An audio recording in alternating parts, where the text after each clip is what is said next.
Hey everyone, just wanted to give another update here on Dad. He is in Chicago at Kindred. They're rehabbing. He's been there for a couple of weeks. I guess it's been a couple of weeks since I've updated. So he has been there for a couple of weeks. He is, right now, the main concern really is the ventilator. He is trying to get off of the ventilator. They're trying to wean him off of that. They're taking a couple hours at a time. The hope is to get completely off of the ventilator.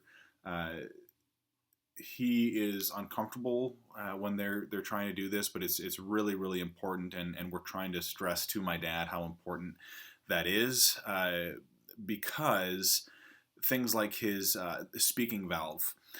They're saying we're not going to be able to put that in until he gets off the ventilator. Also, his options going forward are going to be very limited if he doesn't get off the ventilator. So, what he'll be doing is they're going to progress as much as they're able to at Kindred.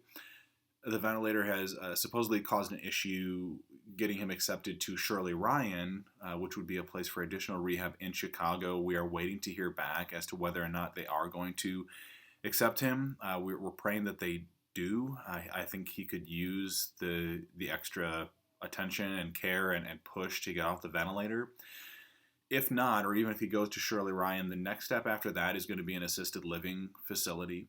Uh, it needs to be a facility, unless he gets off of the ventilator, that can has a respiratory therapist on staff, is able to deal with the ventilator. There are 4 of those in Wisconsin. The closest one, and the one that we're looking at, is in Milwaukee.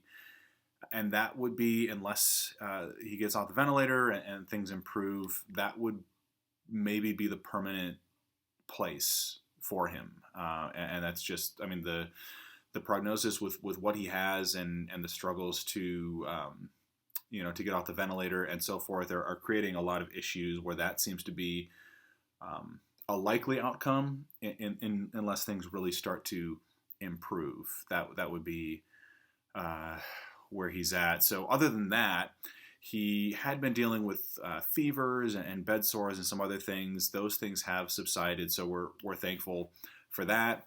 His spirit has taken a dip. We were able to visit him before he left. He seemed to know where he was going and so forth.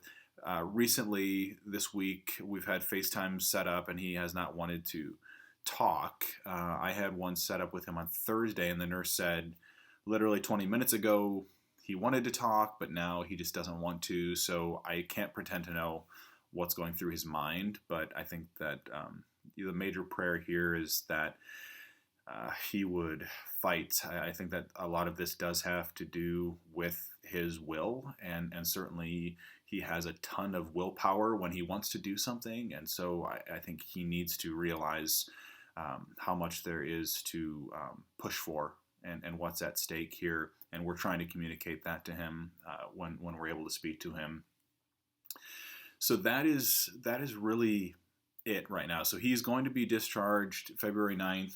And then where he goes from there, we should be hearing in the next couple of days whether or not Shirley Ryan is going to be able to take him with the ventilator to continue to rehab. Otherwise, this assisted living facility in Milwaukee, he may be able to rehab for another 6 months or whatever it might be, and eventually get off the ventilator and then move to a facility closer to Oshkosh. We don't know that yet. All we know in front of us is that it's going to be Chicago, and then eventually Milwaukee would be the place. So that's really it. So continued prayers would be appreciated, and we'll be sure to update, especially as it gets closer to that February 9th, and kind of let you all know what the next steps are from there. Thank you again for all your support. Love y'all.